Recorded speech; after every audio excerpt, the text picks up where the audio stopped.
नमस्कार दोस्तों। आज हम लोग यूनाइटेड नेशंस यानी संयुक्त राष्ट्र के बारे में बात करने वाले हैं। बहुत सारे गवर्नमेंट एग्जाम्स के स्टैटिक पोर्शंस में यूनाइटेड नेशंस के ऊपर क्वेश्चन लगभग कंपल्सरीली बनता ही है। और क्वेश्चंस ऐसे आते हैं कि जैसे यूनाइटेड नेशंस के जो एजेंसीज़ हैं उनकी हेडक्वार्टर्स कहाँ पे हैं या फिर उनकी स्थापना कौन से साल में की गई थी, वैसे ही टाइप के क्वेश्चंस आते हैं।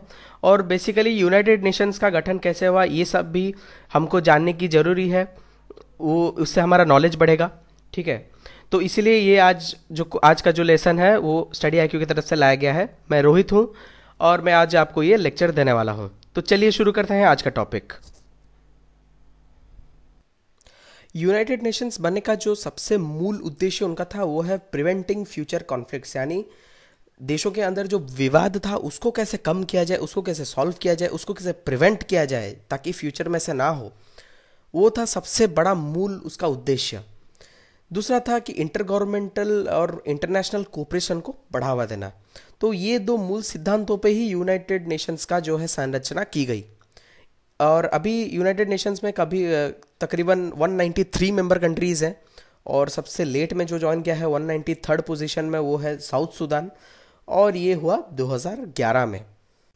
1914 से लेके 1918 तक वर्ल्ड वॉर वन चला और वर्ल्ड वॉर वन ख़त्म होते ही जर्मनी के ऊपर बहुत सारे इकोनॉमिक सैंक्शंस डाल दी गई। बहुत हार्डशिप्स फेस किया है जर्मनी ने। और तब के जो यूएस के प्रेसिडेंट थे वुड्रो विल्सन, उन्हीं का ये मानना था कि अगर एक संघ बना दी जाए कंट्रीज़ की जो कि ऐसे फ्यूचर में जो युद्ध या फिर जो ब्लड शेड हो रहा है उसी को प्रिवेंट करेगी, तभी सभी जो भी मुद्दे थे वो टेबल पे ही सॉल्व हो सकते थे नेगोशिएशंस के जरिए। ऐसे खून खराबे का ज़रूरत नहीं होगा। तो इसी के तहत लीग ऑफ नेशंस बना पेरिस ट्रीटी के तहत, और लीग ऑफ नेशंस बना 37 कंट्रीज एक साथ जुड़ गई। इसमें इंडिया भी शामिल था लेकिन as a part of British Crown. ठीक है, और लेकिन लीग ऑफ नेशंस को अभी फेलियर माना जाता है। क्यों? क्योंकि लीग ऑफ नेशंस जो था वो बहुत ही ज़्यादा डोमिनेटेड ग्रुप था। और डोमिनेशन कौन करते थे? जैसे यूएसए हो, यूएसएसआर, जर्मनी और जापान, ये लोग बहुत ही पावरफुल थे। ये लोग अपने मनमानी करते रहते थे। और कुछ मनमानियों का एग्जाम्पल भी मैं दे सकता हूँ। जैसे जापान मंचूरिया का पे इन्वेड कर दिया था 1931 में, और जापान और चाइना का इन्वेजन हुआ था। जापान ने चाइना के ऊपर इन्वेड किया था 1937 में। फिर था जर्मनी बैकग्राउंड में एक्सपेंड करे जा रहा था लेकिन इनके ऊपर कोई रोक टोक नहीं थी। और यही जर्मनी का एक्सपेंशन बाद में वर्ल्ड वॉर 2 का रूप लेने वाला था। ठीक है, तो पूरी देखा जाए तो लीग ऑफ नेशंस फेल्योर रहा। फिर 1939 आते आते यूएस का प्रेसिडेंट फ्रैंकलिन डी रूजवेल्ट, उन्हीं का ये ब्रेन चाइल्ड था कि यूनाइटेड नेशंस बना दी जाए जो कि और बड़े वैश्विक तौर पे होगा।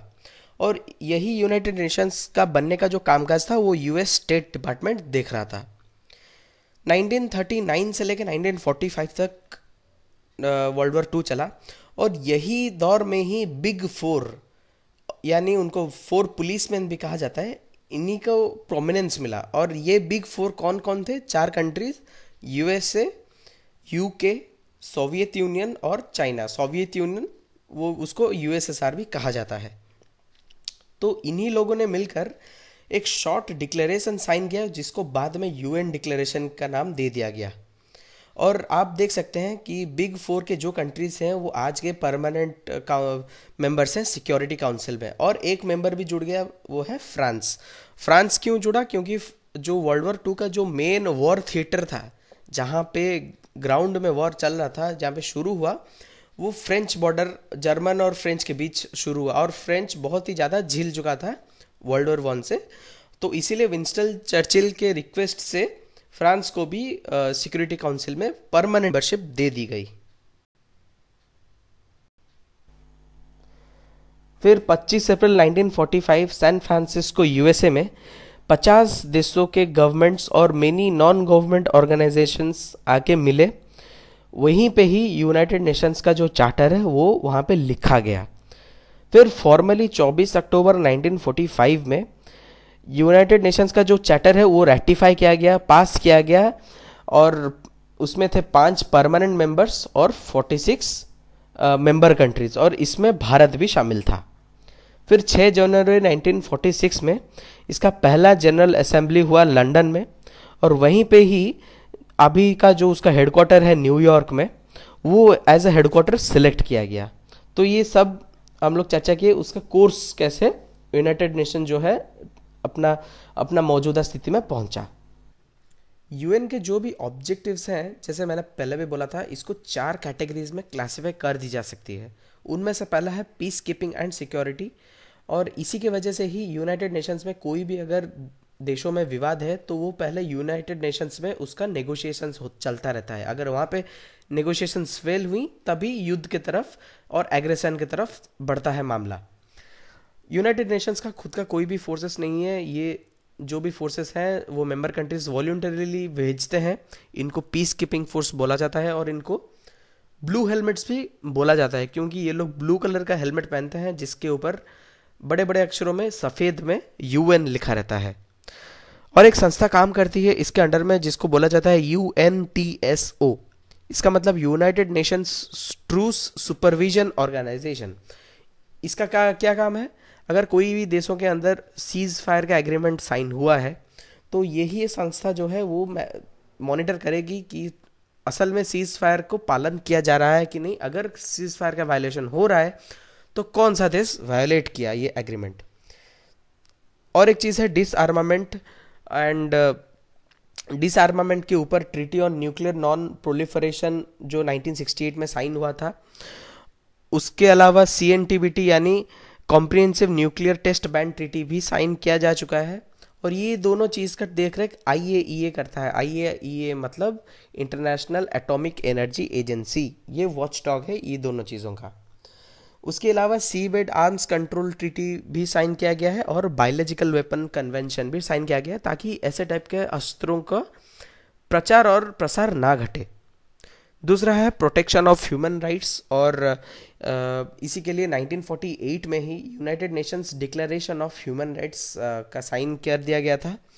और यही ह्यूमन राइट्स का जो डिक्लेरेशन है उसको एज ए कॉमन स्टैंडर्ड उसको सेट कर दिया गया है कि ताकि जो भी देश यूनियन के मेंबर्स हैं वहाँ पे जो भी पॉलिसीज़ बन रही हैं उसको यही ह्यूमन राइट्स के दायरों को पालन करने करने के लिए, और जैसे कि ऐसे पॉलिसीज़ बनाई जाएं जैसे कि ये ह्यूमन राइट्स वायलेट ना हो, तो इसको एक स्टैंडर्ड सेट कर दिया गया है।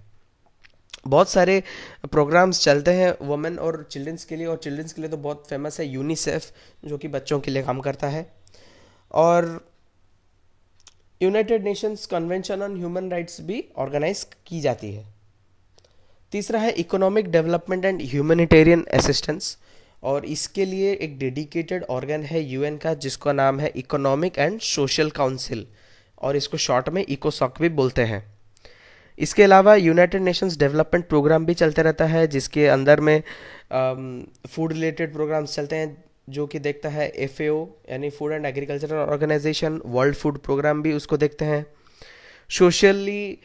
सोशल और कल्चरल के लिए यूनेस्को काम करता है, और हेल्थ केयर के लिए वर्ल्ड हेल्थ ऑर्गेनाइजेशन, और एड्स के लिए UN एड्स भी काम करता है।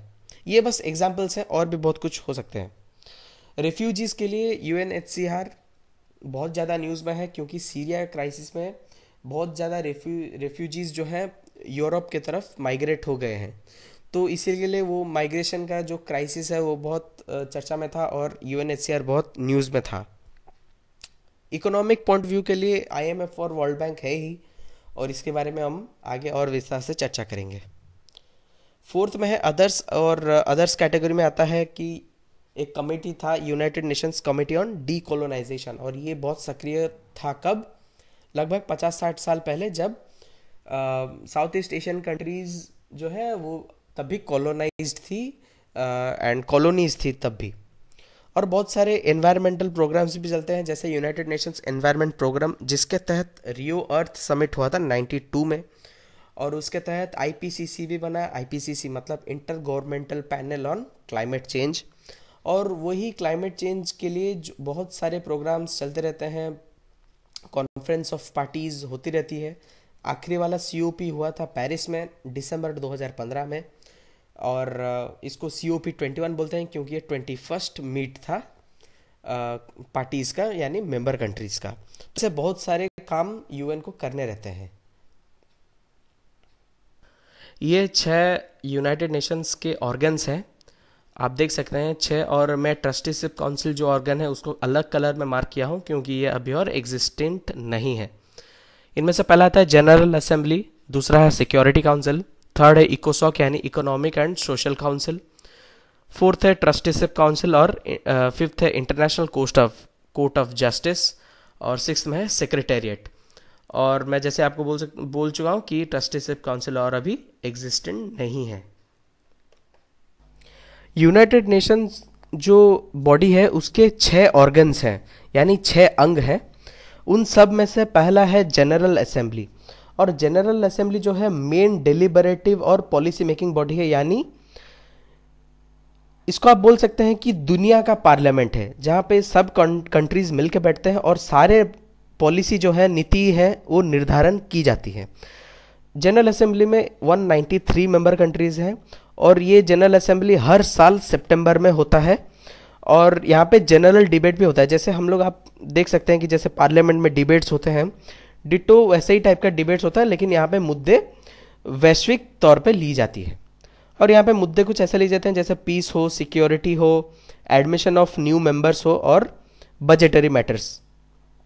जनरल असेंबली का जो प्रेसिडेंट है वो हर साल चुना जाता है, और अभी का जो प्रेसिडेंट है वो है पीटर थॉम्पसन, जो कि फिजी कंट्री से बिलोंग करते हैं। यूनाइटेड नेशंस का जो दूसरा अंग है यानी ऑर्गन है वो है सिक्योरिटी काउंसिल। और ये पिक्चर में आप देख सकते हैं कि 15 मेंबर हैं टोटल, जिसमें कि 5 परमानेंट मेंबर हैं और 10 नॉन परमानेंट मेंबर्स हैं। नोट करने वाली बात यह है कि ये 5 परमानेंट मेंबर जो हैं उन्हीं के पास ही सिर्फ वेटो पावर है। वेटो पावर का मतलब ये है कि सपोज कोई भी डिसीजन या फिर कोई भी पॉलिसी ये सिक्योरिटी काउंसिल बना रहा है, तो ये पांचों का पांचों जो परमानेंट मेंबर्स हैं उनका हामी भरना ज़रूरी है। अगर ये पांचों में से कोई भी मना कर दे या फिर वेटो पावर यूज़ कर दे कि उसको नहीं चाहिए, तो वो डिसीजन या फिर पॉलिसी तुरंत ही ड्रॉप कर दी जाती है। जो 10 नॉन परमानेंट मेंबर्स हैं वो दुनिया भर से चुने जाते हैं। ऐसे 5 क्षेत्र हैं, जैसे अफ्रीकन कंट्रीज़ हैं, एशिया पैसिफिक कंट्रीज़ हैं, ईस्ट यूरोपियन कंट्रीज़ हैं, लैटिन एंड करेबियन कंट्रीज़ हैं एंड वेस्टर्न यूरोप कंट्रीज़ हैं। तो अफ्रीकन कंट्रीज़ में 3 कंट्री आते हैं, उनमें है इजिप्ट, सेनेगल और एंगोला। पैसिफिक कंट्रीज़ में है Malaysia and Japan. East European countries में है Ukraine. Latin and Caribbean countries में है Uruguay and Venezuela. Western European and other countries में रहेंगे न्यूजीलैंड और स्पेन। तो ये सिक्योरिटी काउंसिल का ही उसका काम है कि सैंक्शन इम्पोज करना कोई भी देश के खिलाफ, और फोर्स यानी सेना को ऑथोराइज करना एक्शन लेने के लिए उसी देश के अंदर। सिक्योरिटी काउंसिल का जो प्रेसिडेंसी है वो रोटेट करता है और ये मंथली रोटेट करता है। अभी अक्टूबर का महीना चल रहा है और अक्टूबर में अभी रशिया जो है अभी सिक्योरिटी काउंसिल का प्रेसिडेंट है। नवंबर में सेनेगल बनेगा सिक्योरिटी काउंसिल का प्रेसिडेंट और दिसंबर में बनेगा स्पेन। तो ये हर महीने चेंज होते रहता है। यूएन के अंदर तीसरा ऑर्गन यानी अंग है इकोसोक। ये एब्रिविएशन है इकोनॉमिक एंड सोशल काउंसिल का, और साइड में आप इसका जो लोगो है वहां पे भी देख सकते हैं कि इको और एसओसी बोल्ड में दिया गया है, तो इसको बोलते हैं इकोसॉक। इसके अंडर में 54 मेंबर कंट्रीज हैं जो कि जनरल असेंबली से ही इलेक्टेड होते हैं। फिलहाल अभी भारत अभी इकोसॉक का एक मेंबर है जो कि 2017 तक मेंबर रहेगा, और ये मेंबरशिप 3 साल के लिए दी जाती है और ये मेंबरशिप रोटेट करता है। इकोसॉक हर जुलाई में मीट करते हैं और ईयरली प्रेसिडेंट अपना चूज करते हैं। अभी के जो प्रेसिडेंट है उनका नाम है फ्रेडरिक शावा, जो कि जिम्बाब्वे कंट्री से बिलोंग करते हैं। इकोसॉक का मूल काम है कोऑर्डिनेट करना, पॉलिसी रिव्यू करना और डायलॉग और रिकमेंडेशंस देना यूनाइटेड नेशंस के पॉलिसीज को।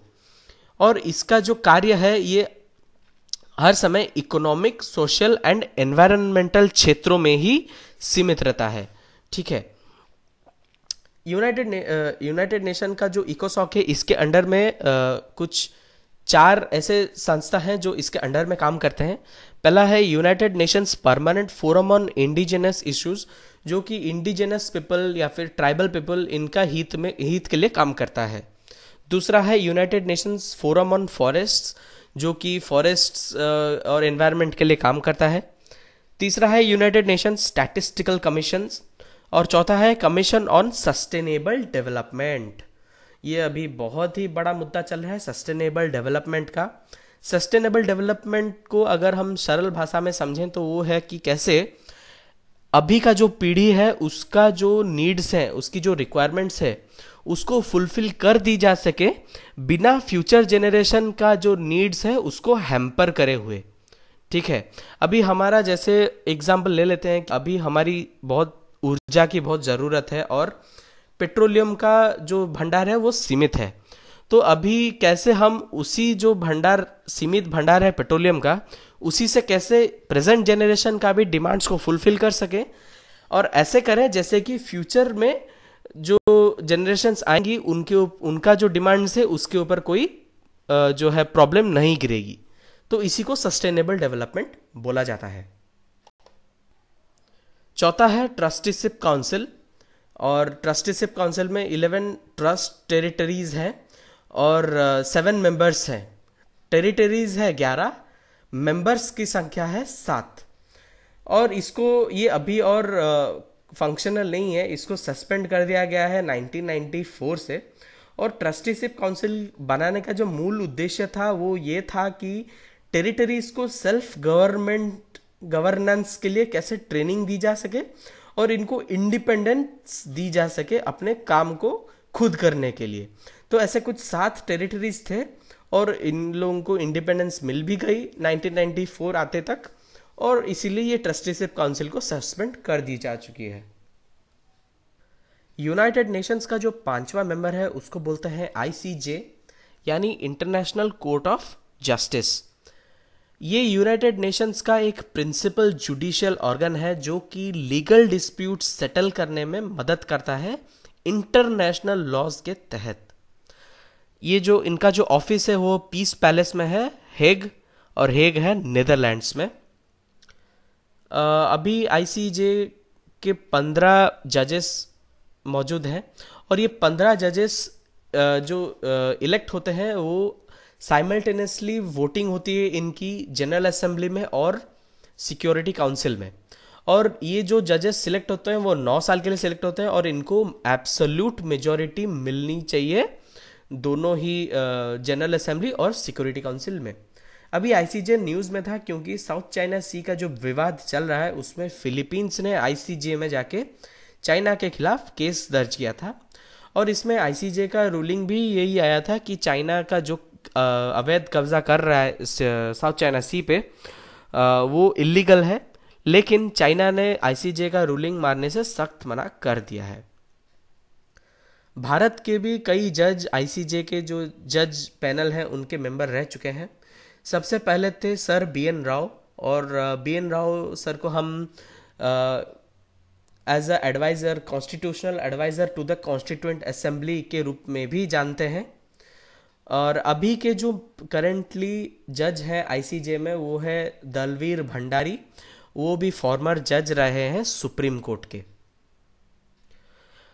छठा ऑर्गन है सेक्रेटेरिएट, और सेक्रेटेरिएट सारे day to day works handle करता है यूनाइटेड नेशंस का। इसका ऑफिस है न्यूयॉर्क में, और इसमें एक सेक्रेटरी जनरल रहता है और उसके अंडर में यूनाइटेड नेशंस के स्टाफ रहते हैं, और स्टाफ में लोकल स्टाफ भी रहते हैं जो कि अमेरिकी होते हैं और इंटरनेशनल स्टाफ भी होते हैं। सेक्रेटरी जनरल जो है वो चीफ एडमिनिस्ट्रेटिव ऑफिसर भी होता है, जो 5 साल का रिन्यूएबल टर्म होता है उसका। अभी का जो मेंबर करेंटली है वो है बान की मून, और इनका टर्म 31 दिसंबर 2016 में ख़त्म होने वाला है। इसके बाद एंटोनियो गुटेरेस, जो कि पोर्तुगल के पूर्व प्रधानमंत्री रह चुके हैं, उन्हीं को ही सेक्रेटरी जनरल के रूप में चुना जा चुका है। तो ये दोनों नाम आप याद रखना, खास करके एंटोनियो गुटेरेस, क्योंकि वो अभी नए नए सेक्रेटरी जनरल बनने वाले हैं। अभी हम लोग बात करेंगे यूनाइटेड नेशंस की जितनी भी एजेंसीज हैं, टोटल 17 एजेंसीज काम करते हैं यूनाइटेड नेशंस के अंडर में, और इन सब के बारे में इतनी विस्तार से जानने की कोई ज़रूरत नहीं है, नहीं तो बेकार का कन्फ्यूजन्स क्रिएट होंगी। इसलिए जितना इन्फॉर्मेशन चाहिए है मैं बस उसी को ही टेबुलर फॉर्म में दे दिया हूँ यहाँ पे, ताकि आपको नोट्स बनाने में इजी हो और ये सब रेलेवेंट चीज़ आप याद रखने में भी इजी हो। इनमें से पहला आता है FAO यानी फूड एंड एग्रीकल्चरल ऑर्गेनाइजेशन। इसकी स्थापना हुई 1945 में और इसका हेडक्वार्टर है रोम, इटली में। FAO वो फूड सिक्योरिटी के सेक्टर में काम करता है, यानी अगर कहीं पे आपदा गिरती है या फिर कहीं कुछ होता है तो FAO ही रिलीफ, जो खाद्यों का जो रिलीफ है, जो फूड भेजा जाएगा रिलीफ में, उसी की देखरेख करता है। दूसरा है ICAO यानी इंटरनेशनल सिविल एविएशन ऑर्गेनाइजेशन। इसकी स्थापना हुई 1947 में और इसका हेडक्वार्टर है मॉन्ट्रियल, कनाडा में। और ICAO सारी जो मेंबर कंट्रीज हैं उनके बीच सिविल एविएशन के रिलेटेड जो भी कोऑपरेशन या फिर डेलीगेशन की ज़रूरत है वो ये सब चीज़ों को देखरेख करता है। तीसरा है IFAD, इसका मतलब है international fund for agricultural development. इसकी स्थापना हुई 1977 में और इसका हेड ऑफिस है रोम, इटली में। और IFAD फंड प्रोवाइड करता है उसके बाद आता है ILO यानी इंटरनेशनल लेबर ऑर्गेनाइजेशन। ये 1919 में बन गया था, लेकिन UN का एजेंसी बना 1946 में। इसका हेडक्वार्टर है जिनीवा, स्विट्जरलैंड में। और ये ILO जो है वो सारे लेबर लॉज रिलेटेड मैटर्स को देखता है। फिर आता है IMO यानी इंटरनेशनल मैरीटाइम ऑर्गेनाइजेशन। ये भी बना 1959 में और इसका हेडक्वार्टर है लंदन, UK में। और IMO जो है वो सारे मैरीटाइम लॉज और रूल्स के ऊपर देखरेख करता है। फिर आता है one of the most important IMF यानी इंटरनेशनल मॉनेटरी फंड। और इसकी स्थापना ब्रेटन वुड्स कॉन्फ्रेंस जो कि USA में है 1944 में हो गया था, लेकिन इसको ऑफिशियली गठन किया गया इसका 1945 में। और ब्रेटन वुड्स कॉन्फ्रेंस जो है ये बहुत बार एग्जाम में पूछा जा चुका है, प्लीज़ इसको याद रखें कि ब्रेटन वुड्स कॉन्फ्रेंस 1944 में हुआ और इसके तहत दो संस्थाओं की परिकल्पना की गई थी। पहला है IMF, दूसरा है वर्ल्ड बैंक। वर्ल्ड बैंक हम इसके बाद वाले स्लाइड में डिस्कस करेंगे। और IMF जो है वाशिंगटन DC USA में है और इसके अभी जो हेड है वो है क्रिस्टीन लगार्ड। वो एक महिला है और वो फ्रांस से बिलोंग करते हैं। IMF का गठन होने का पीछे जो मकसद था वो है कि जो फाइनेंशियल स्टेबिलिटी और कोऑपरेशन को कैसे बरकरार रखा जाए। और IMF में एक बहुत पिक्यूलियर चीज़ ये है कि यहाँ पे सारे मेंबर्स को इक्वल रिप्रेजेंटेशन नहीं दी जाती है। यहाँ पे सबसे ज़्यादा दबदबा USA का है, उसके बाद चाइना का है। तो वो अर्थनीति जितना बड़ा हो उसका दबदबा IMF में उतना ज़्यादा होगा, ठीक है। तो ये अनइक्वली रिप्रेजेंटेड एक बॉडी है और ये बहुत मायने रखता है एग्जाम्स के लिए, क्योंकि बार बार ये ब्रेटन वुड्स के ऊपर क्वेश्चन आता है या फिर इसकी जो हेड है क्रिस्टीन लागार्ड उनके ऊपर भी क्वेश्चन आता है, या फिर किस साल ये स्थापित हुआ उसके ऊपर भी क्वेश्चन आता है। तो प्लीज़ इसके ऊपर ध्यान रखें। फिर आता है ITU इंटरनेशनल टेलीकम्युनिकेशन यूनियन। इसका भी स्थापना 1865 में हो गया था, लेकिन ऑफिशियली UN का वो एजेंसी बना 1947 में। इसका हेडक्वार्टर है जेनीवा, स्विट्जरलैंड में और ये सब टेलीकम्युनिकेशन रिलेटेड मैटर्स को देखता है। फिर आता है UNESCO, United Nations education scientific and cultural organisation. ये भी 1946 में ही स्थापन हो गई थी इसका और इसका हेड ऑफिस है पेरिस, फ्रांस में। और यूनेस्को बार बार एग्जाम्स में पूछे जाते हैं यूनेस्को का वर्ल्ड हेरिटेज साइट्स के बारे में। तो अभी 2016 में ही इंडिया के 3 जगहों को यूनेस्को का वर्ल्ड हेरिटेज साइट्स में इंक्लूड किया गया है। उनमें से पहला है चंडीगढ़ का कैपिटल कॉम्प्लेक्स, दूसरा है नालंदा यूनिवर्सिटी बिहार और तीसरा है कांचनजोंगा नेशनल पार्क, सिक्किम। फिर आता है यूनिडो का मतलब United Nations Industrial Development Organisation और ये स्थापना हुआ 1966 में और इसका हेड ऑफिस है वियना, ऑस्ट्रिया में। ये इंडस्ट्रियल डेवलपमेंट रिलेटेड। फिर आता है UPU यानी यूनिवर्सल पोस्टल यूनियन। इसका गठन किया गया था 1874 में, लेकिन ये UN का एजेंसी बना 1947 में और इसका हेडक्वार्टर है बर्न, जो कि स्विट्जरलैंड का राजधानी है। फिर आता है दूसरा बहुत ही बड़ा महत्वपूर्ण एजेंसी जो है वर्ल्ड बैंक ग्रुप। यहाँ पे हम लोग बहुत गलती करते हैं कि हम लोग वर्ल्ड बैंक ग्रुप को सिर्फ वर्ल्ड बैंक बोलते हैं, लेकिन वर्ल्ड बैंक ग्रुप में 5 मेंबर ऑर्गेनाइजेशंस भी हैं। और जैसे मैं पहले बोला था कि ब्रेटन वुड्स कॉन्फ्रेंस जो 1944 में हुआ था, उसी का ये एक नतीजा था आईएमएफ और वर्ल्ड बैंक। इसका भी गठन 1945 में हुआ और ये इसका हेड ऑफिस जो है वॉशिंगटन डीसी यूएसए में है। इसका जो 5 संगठन इसके अंदर हैं उनका मैं बोल देता हूँ। सबसे पहला है IBRD, जो स्टैंड करता है international bank for reconstruction and development. दूसरा है IDA, इंटरनेशनल डेवलपमेंट एसोसिएशन। फिर आता है IFC, इंटरनेशनल फाइनेंशियल कॉरपोरेशन। फिर आता है MIGA, जो है मल्टीनेशनल इन्वेस्टमेंट गारंटी एजेंसी। फिर आता है लास्ट में ICSID, इसका मतलब international centre for settlement of investment disputes. और वर्ल्ड बैंक जो गठन हुआ उसका पीछे एक मूल उद्देश्य ये है कि जो डेवलपिंग कंट्रीज़ हैं उनको लोन में पैसा दिया जाए ताकि उनकी इकोनॉमिक डेवलपमेंट घटे। और IMF और वर्ल्ड बैंक दोनों ही पैसे या फिर इकोनॉमी रिलेटेड ऑर्गेनाइजेशंस हैं, लेकिन डिफरेंस बस ये है कि वर्ल्ड बैंक जो है जो डेवलपिंग कंट्रीज़ है उन या फिर डेवलपमेंटल प्रोग्राम्स के लिए पैसा देता है, जबकि IMF जो है फाइनेंशियल स्टेबिलिटी मेंटेन करने के लिए या फिर बैलेंस ऑफ पेमेंट क्राइसिस से बचने के लिए, जिससे वोलेटिलिटी को कम करने के लिए जो स्टेबिलिटी ज़रूरत होती है उसी के लिए पैसा देती है, लेकिन वर्ल्ड बैंक डेवलपमेंट पर्पस के लिए पैसा देती है। फिर आता है WIPO यानी वर्ल्ड इंटेलेक्चुअल प्रॉपर्टी ऑर्गेनाइजेशन। इसका भी स्थापना 1967 में कर दिया गया था और ये भी जेनेवा स्विट्जरलैंड में स्थित है। फिर है WMO, वर्ल्ड मीटियोरोलॉजिकल ऑर्गेनाइजेशन। ये 1950 में बना, लेकिन 1973 में UN का हिस्सा बना। ये भी जेनेवा स्विट्जरलैंड में है।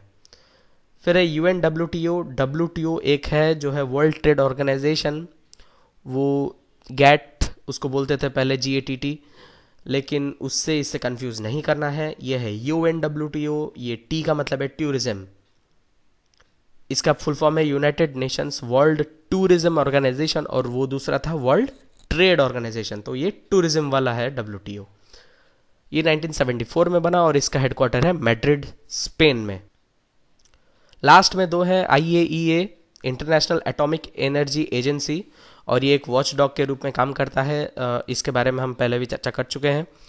ये सारे न्यूक्लियर टेस्ट बैन ट्रीटी और नॉन प्रोलिफरेशन ट्रीटी, ये दोनों चीज़ का सुपरविजन करता है। इसका स्थापना हुआ 1957 में और इसका हेडक्वार्टर है वियना, ऑस्ट्रिया में। लास्ट में आता है वर्ल्ड फूड प्रोग्राम। ये भी यूनाइटेड नेशन का जो इकोनॉमिक एंड सोशल वाला ऑब्जेक्टिव है उसको फुलफिल करता है, वर्ल्ड फूड प्रोग्राम, और ये 1963 में बना और इसका हेडक्वार्टर है रोम, इटली में। तो दोस्तों, आज का हमारा विषय था यूनाइटेड नेशंस। इसके बारे में हम बहुत ही विस्तार में बात कर चुके हैं। अगर फिर भी आपका कोई डाउट है, कोई सवाल है, तो आप कमेंट सेक्शन में हमें लिख के बता सकते हैं। और स्टडी IQ के और भी बहुत सारे पेन ड्राइव कोर्सेज हैं और इनके बारे में भी आप studyIQ.in में जाके पता कर सकते हैं। तो आज के लिए बस इतना ही। लाइक, शेयर, कमेंट और सब्सक्राइब करना ना भूलें स्टडी IQ चैनल में। Thank you.